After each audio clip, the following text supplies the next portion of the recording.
Hey, this is just a mini tutorial I just want to show you. Let me let you know about the Square app.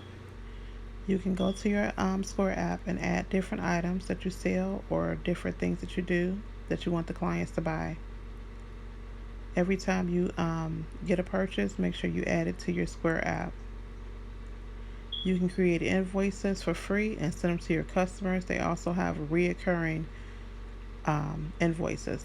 You can add customers, add a discount, etc., etc.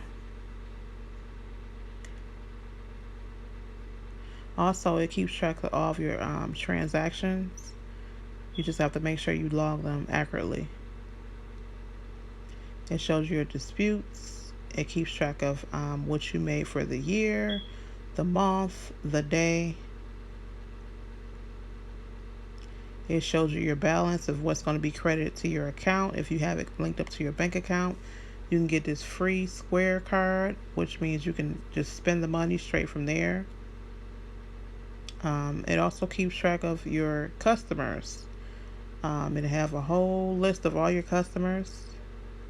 This is showing you the items once again. You can add, edit, add pictures to the add discounts. You can add categories, services if you do hair, lashes. You can add all this to your Square app, and it helps keep track of your business. So make sure you add the Square app. Once again, you can also take credit and debit with this Square app. It comes with a reader. It's very beneficial. Square. I'll send you the link to get started.